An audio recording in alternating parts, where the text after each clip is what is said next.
Welcome to Bridge Watch. I'm Corey Ranslem with Dryad Global.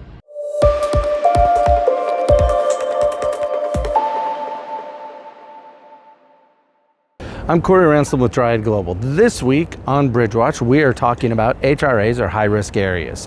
High-risk areas are usually designated by a couple of different organizations, by shipping organizations, the IMO, and also through the Joint War Committee, which is a combination of the Lloyd's market and the IUA that represents companies that write this risk for hull and machinery for vessels. So there's different areas of the world that are hotspots or designated as HRAs. One of the ones that's been designated for a very long time is the HRA off the coast of Somalia. We've seen back in kind of the early to mid 2000s when piracy started to spike, these organizations designated a pretty large swath of ocean all the way through the Red Sea, Gulf of Aden, and down into the Indian Ocean as a high-risk area. So what this meant, as vessels transited through this, there were certain requirements for reporting their position and tracking.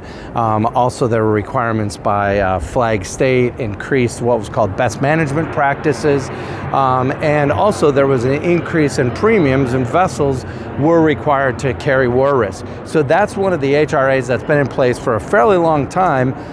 A bunch of industry organizations have now said and recommended to the IMO that this HRA finally go cold. We haven't seen a pirate attack in this region since 2018, so it's been a number of years since we've seen an incident or issue. So these organizations are recommending to the IMO that by January 1st of 2023 that this HRA goes cold and goes back to normal shipping. It'll be interesting to see what happens with the Joint War Committee if they follow along with that, and then insurance premiums will decrease a little bit, and vessels transiting through this area will not be required to have war risk. There's a number of other areas around the world that are designated as war risk areas. You can go to the Joint War Committee website through Lloyd's, and there's a detail of different areas. Right now, an area that's fairly active is the Black Sea area. Obviously, with the Russian-Ukrainian conflict that's taking place, we're seeing really the northern part of the Black Sea as a high-risk area, and war risk insurance is included as part of that. Some other interesting information that they have on the Joint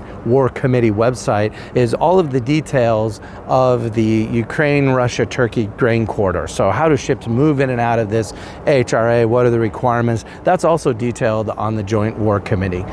They meet a couple of times a year to take a look at areas around the world that could potentially be high risk and then make the decision, and they really represent the people who write this coverage. So they'll make the decision whether or not an area of the world will be designated as high risk. One of the things that we talk about a lot in our intelligence and information that we provide to our clients is just because an area is designated as an HRA doesn't always mean that that HRA is active or hot. There could be certain times of the year, or even certain times of the day, where an HRA may be a lot more active, or even certain parts of an HRA. Like right now, an example of that is the HRA that's in place off the coast of West Africa or the Gulf of Guinea, that operations region. Not all parts of that HRA are active all the time. In fact, over the last 6 months, we've seen a huge decrease in piracy, attempted boardings, suspicious approaches, and hijackings in those areas decreased tremendously. In fact, over the last few months, we've only seen 1 or 2 incidents,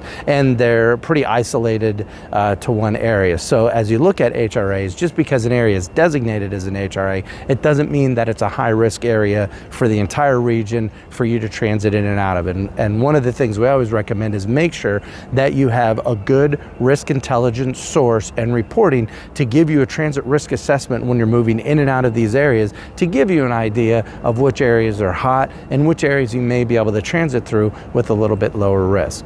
If you have any questions about the HRAs or about transit risk assessments or risk intelligence, make sure you reach out to the experts here at Dryad Global. Hey, thanks for joining us on our weekly vlog today. We really appreciate all of our viewers. Make sure you connect to us through our social media detailed in the comments section below. Also, make sure you sign up on our website. We have a ton of free content when it comes to maritime security, threat assessments, and risk intelligence. Also, join the conversation. We want to hear from you as we improve our vlog and our topics each week. So make sure you connect to us and join the conversation.